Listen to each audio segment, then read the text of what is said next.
现在清真认证呢，它不只是仅仅是宗教，它更多的就是卫生干净。有一些人也会批评说，清真认证呢已经从这个宗教的象征成为这个商业工具哦，有企业就会利用它来获取市场的垄断的地位哦。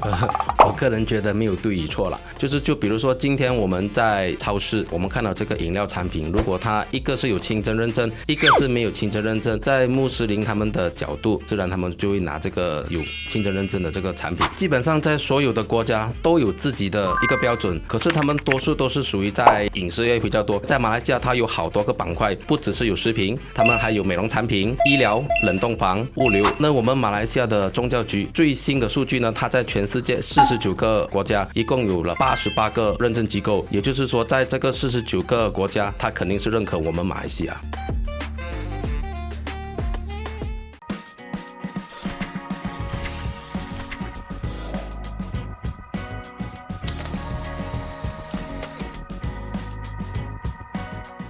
嗨，你好，我是能杰。这个时候你在收看以及收听的是由 BFM 财经所制作的开门见商。今天呢，我们要来聊的话题是清真认证。那么在前阵子呢，政坛当中呢，有一个非常热议的话题哦，就是是否要强制所有不贩卖猪肉食品的商家都要来申请清真认证啊。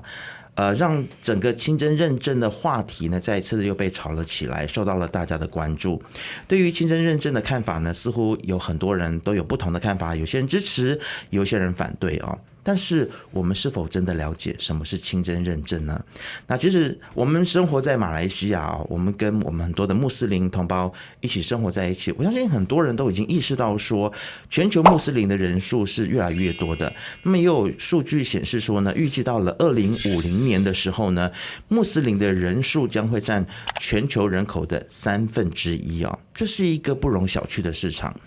但是在我们去尝试了解清真认证的时候呢，我们也看到有报道指出说，由马来西亚的 JAKIM， 也就是伊斯兰发展局所颁发的马来西亚清真认证这个证书呢，是全球最具权威的清真认证之一，那么深受到穆斯林国家的信赖。那么 JAKIM 的这个认证程序呢，不仅注重宗教法的严谨性，还兼顾了商业的需求，所查核的这一些范围就包括了像是食品、化妆品、医药还有服务业哦。那虽然在整个清真认证的讨论的过程当中，很多人就会指出说，它可能会对于中小型企业带来一些隐形的成本啊，或者是说它的申请过程是太过的复杂以及耗时。但是另外一方面，我们也看到说，很多的跨国公司，像是雀巢、Nestle、可口可乐、中国的旺旺呢，其实都向马来西亚的 JAKIM 来申请清真认证啊。所以这很像也体现了这份认证的这个国际影响力，也展现了马来西亚作为全球清真市场领军者的一个战略地位哦。要来更多的了解清真认证，我们今天很开心能够邀请到了龙脉清真认证有限公司的创办人陈建伟来为我们来认真的剖析清真认证的相关的资讯。我们首先先来欢迎建伟，欢迎你来到我们节目当中。谢谢。好，建伟来跟我们的观众朋友打个招呼吧。Hello， 大家早上好。小弟叫陈建伟。当然，我的龙脉公司我们是创造于2017年。我的这间公司呢，其实是2017年我们创立的。当然，我们也是中国 ARA 在马来西亚的分公司。什么是 ARA 呢？其实马来西亚的宗教局呢，它目前在中国有6家认证机构，当然我们也是其中的一家，在郑州河南。然后呢，我们2012年就受 JAKIM 的委托，已经认可在中国河南做这个认证。然后当然我们的龙脉清真认证有限公司也是它在马来西亚的算是一个服务中心的一个代表的公司，就是说帮他去承接一些马来西亚跟中国的一些清真认证的一些公司的申请。是因为我们在想要邀请来宾的时候来聊清真认证，其实我们也是花了一点时间，来问了很多人，然后最后才找到你嘛。谢谢。那你想请问您一下，就是您的主要的就是客户群，主要是国内的中小企业呢，还是国外的企业比较多，还是都有？其实我们的公司呢，其实主要是2个板块，就是国内外，国内就是我们马来西亚，国外呢就是中国。如果是在马来西亚呢，一般上呢，我们的顾客群都有68%都来自工厂，48%都是来自餐饮业。当然，如果是中国的话呢，100%是工厂，因为我们马来西亚的这个清真认证呢，在海外我们只能够去认证工厂，基本上呢，所有的国家呢，他们的餐饮业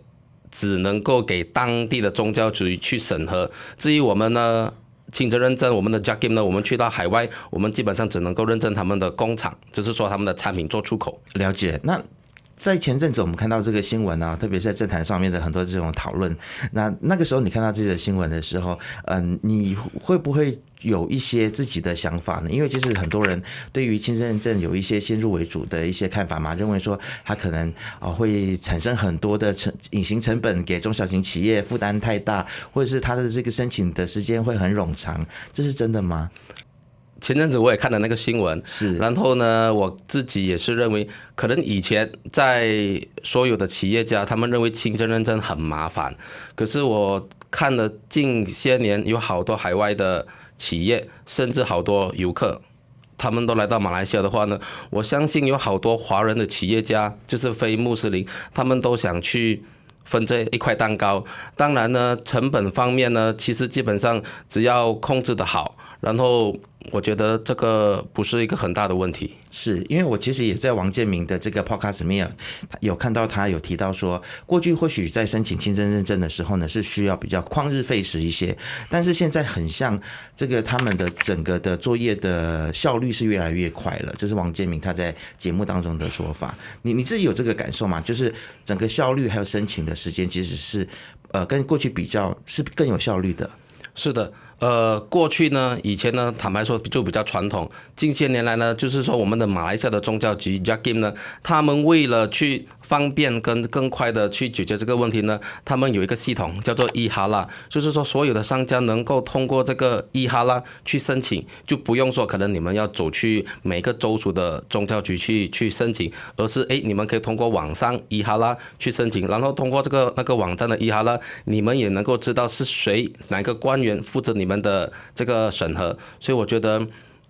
方便了很多时间，而且最好的是说你知道谁负责你的案，所以就更加透明了。更加透明。是以前是说可能我们要去柜台要去问，很耗时间，现在基本上都很透明化。是，那其实马来西亚的这个清真认证啊，在国际上面似乎它享有非常高的声誉。对的，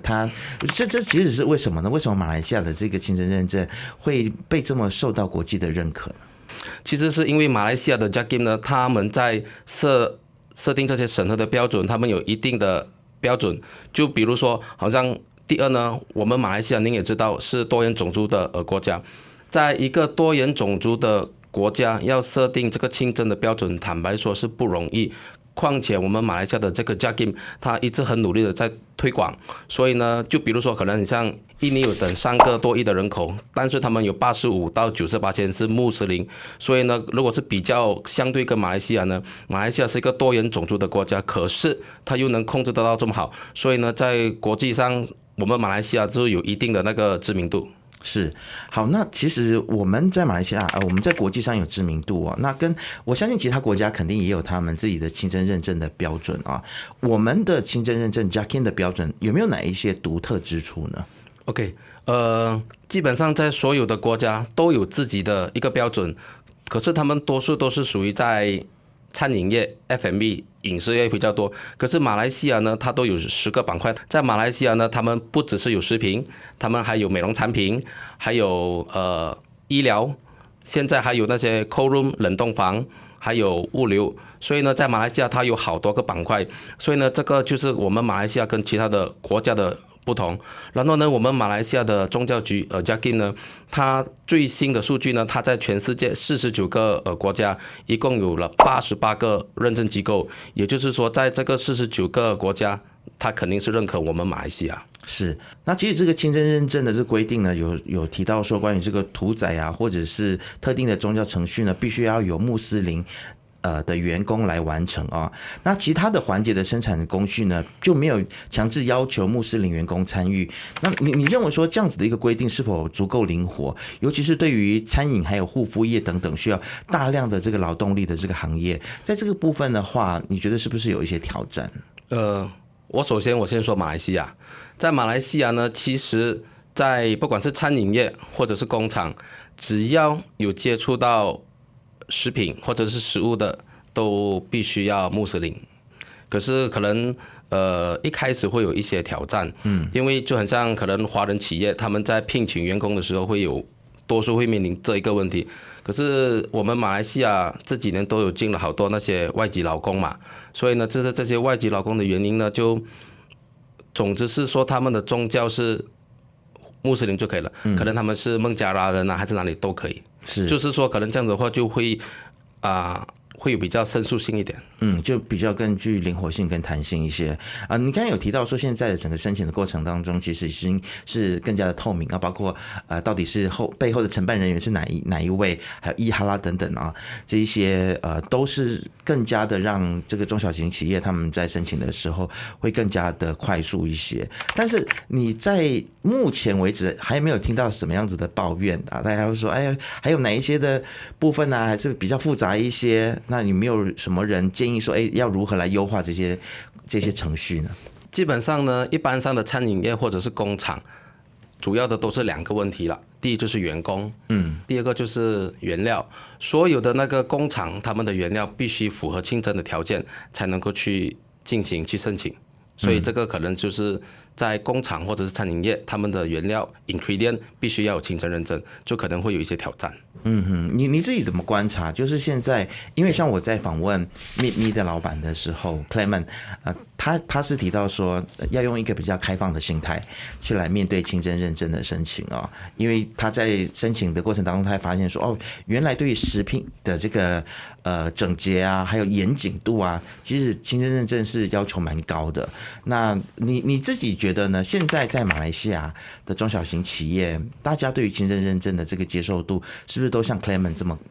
比较具这种开放性的这种心态去看待呢？首先呢，一开始每一个顾客见到我都问我 Kim 会不会很难去申请？可是我都告诉他们，其实只要你跟住流程不难，就好像可能是一个小孩，他没有接触到一个新的环境，所以他们就会比较难。就是当然，如果是说他们来询问我的话，我会告诉他，怎样去申请的话，基本上只要跟住做，其实都不难。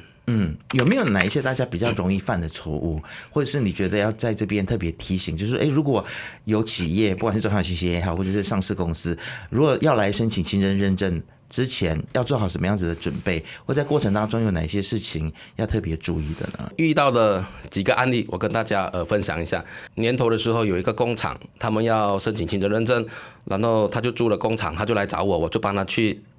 看了他的文件，原来他之前找的另外一家申请不到，原因是什么呢？因为他的那个工业区，它不属合工业地带，它是属于那些住宅区，就是好像马来西亚有好多新村嘛，他就是看的是工厂，他们就拿去申请，他就租了，结果他最少亏了7-8个月的租金。所以我是觉得，第一呢，我们所有的企业家，如果是说你们要申请清真认证的时候呢，首先你们要看你们的那个 land title， 你们的工厂或者是你们的店适不适合符合做这些清真认证。因为呢，现在清真认证呢，它不只是仅仅是宗教，它更多的就是卫生干净。所以现在的清真认证呢，在国际上其实我觉得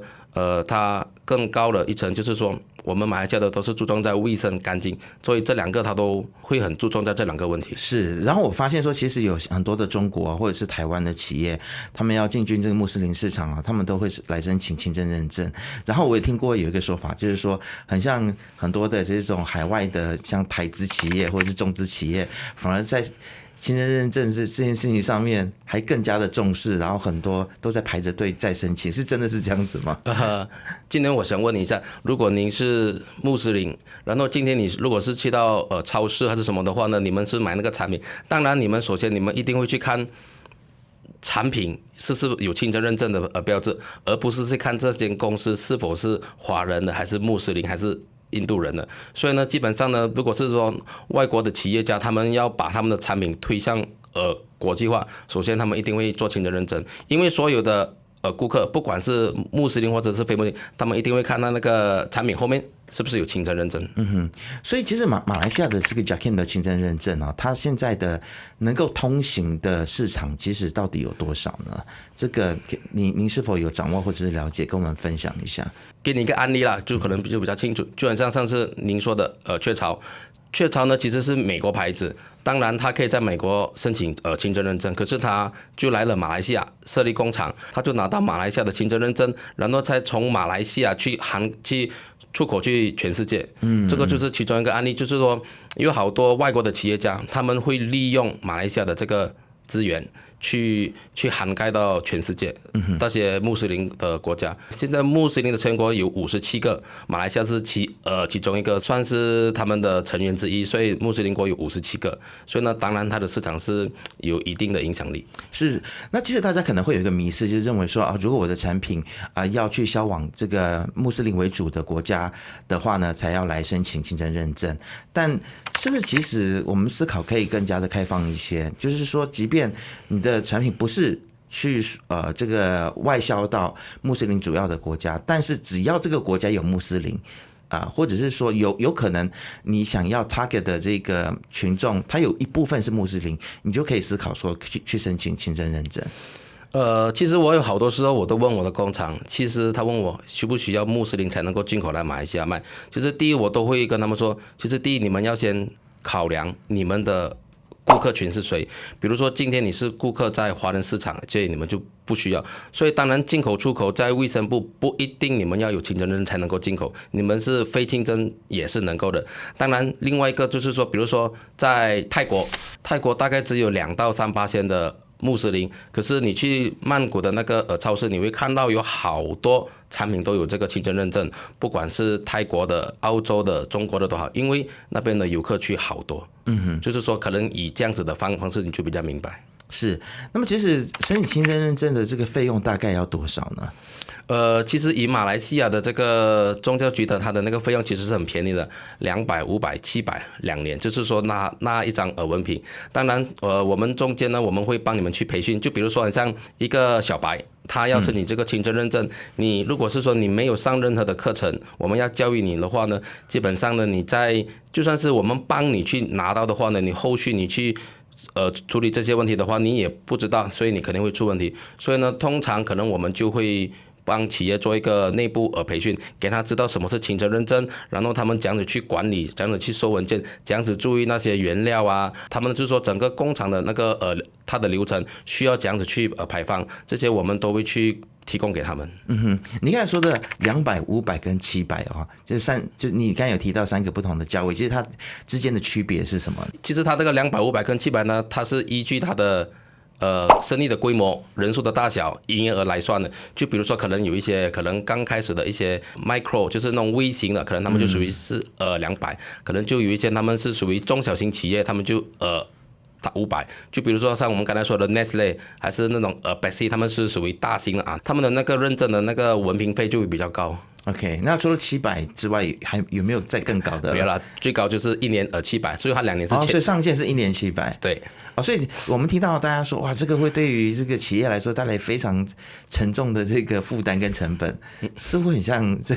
如果从这个数字来看的话，很像不成立。OK， 就很像一般上呢，在外面呢，就是那些很像我们叫做顾问的公司，他们可能会跟他们收取，就比如说今天可能您的工厂要申请这个清真认证，可能我们会收你一个5、6千6、7千，这个一个比喻。这个比如说我收你一个5000块，就是包含所有的费用。可是这个5000块呢，如果你拿来除以2年，你1年你1个月才不到300块，所以可是你的工厂的那些生产的费用，1个月都超过300吧。OK， 所以比较多的费用可能是在这个顾问的这个费用当中。补充一下，其实我们也不是说只是在那个问，因为呢，现在的清真认证呢，它是多数在卫生干净，就比如说很像工厂。我们也是要看那个工厂他们有没有每一个月叫那种处理那些很像环境的那些部门来然后他们就说可能有一些，比如说你是那些美容产品，我们就看你有没有那些 NOT 还是 MPRA， 所以这是有一些的费用都会算在里面，所以基本上我个人觉得看你这样子去看这个课题了。是因为其实我相信每一家公司或者每一个品牌，它在进入一个新的市场当中的时候，它总是会去找顾问公司的，来让它的产品能够顺利的销往或者是进入一个市场。所以这个费用其实坦白说，我相信很多做生意的朋友都是理解而且是能够接受的。但现在大家很多的讨论就是会认为说，如果是让那些比如说他只是小摊贩、小商贩如果他没有办法也没有能力去请像你们这样子的这个顾问公司，他有可能可以去申请到清真认证嘛？就是单靠他跟可能 Jakim 之间的这个互动他可能他就是小生意，他就付200块钱，然后他尝试自己做，其实是有可能的嘛？这个绝对有可能。就是其实呢，为什么会有我们的出现，就是因为可能就是说有好多。就是像你说的，可能微型的企业家，他们自己去网上找这些方案，可能他们也会自己 walk in 进去这个宗教局去了解。基本上呢，只要你们有根据他的程序做，当然就没有问题。就是说呢，我们有一些我们的服务比较中小型企业的，就是说他们在忙于他们的生产的时候呢，他们其实就没有这么多的时间去管这东西，所以呢，他们就会来委托我们去做。当然，我们的工作呢，我们不只是说现在我一次性帮你去申请这个清真认证就没了。当然我们每3个月、每半年，我们都会来跟你们做一个培训，因为你都知道嘛，你们的工厂可能你们的员工的人流量一定有进出的嘛，所以当然我们要确保您的工厂就是说所有的员工都知道什么是清真认证，所以我们现在还有跟一些大学配合在做这个 Halal Awareness， 就是说我们要给所有的员工知道什么是清真，以防万一那些清真局他们来突击检查什么的话呢，我们都能够去好好的去处理这个问题。是，那么有一些人也会批评说，清真认证呢已经从这个宗教的象征成为这个商业工具那有可能有企业就会利用它来获取市场的这个垄断的地位不晓得你对于这样的批评有什么样子的看法吗？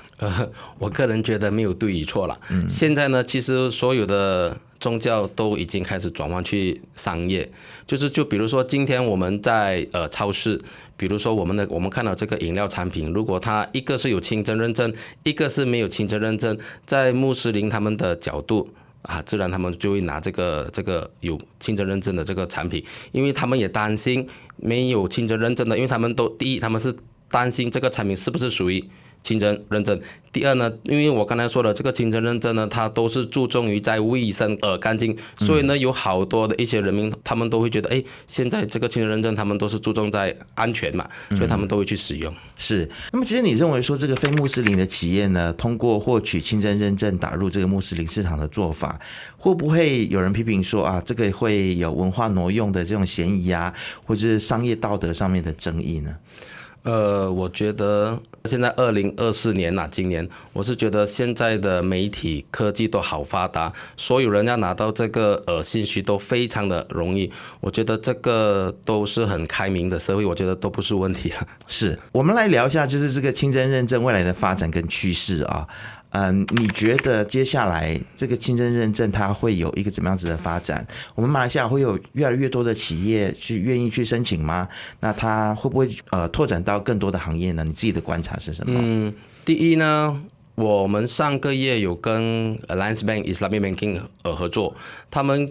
不管是我们的私人企业，现在包括银行，他们都很鼓励企业去申请清真认证，甚至比如说你在我的银行开户口，我可能免费帮你们去申请清真认证，然后就协助你们的工厂规模做大，甚至可以帮你们做出口。然后根据去年的统计2023年我们马来西亚的清真产品出口量达到马币550个亿，多数68%是在餐饮业，所以呢，现在我觉得未来的趋势可能就是说，比如说可能清真美业或者是冷冻这些清真的东西都会越来越广泛，因为我最近也接触了好多清真美业。清真美业是的，你知道美容业吗？美容产品OK。因为呢，在我们的这个清真认证呢，它不只是吃的，总之是说一些产品有接触到皮肤的，有一些效果的他们都有那个条件去申请。即使我们在马来西亚的企业呢，就是跟其他国家比较起来，我们是更有优势的，因为其实我们就生活在这个环境里面，所以我觉得大家可能可以用一个更加开阔的这个态度去看待清真认证，你觉得呢？我觉得对的，因为呢，马来西亚嘛，现在我觉得都好多游客，所以呢，就像刚才您说到的，未来还有什么领域会有这个清真认证？就包括我们的旅游局，它在去年也开始了叫做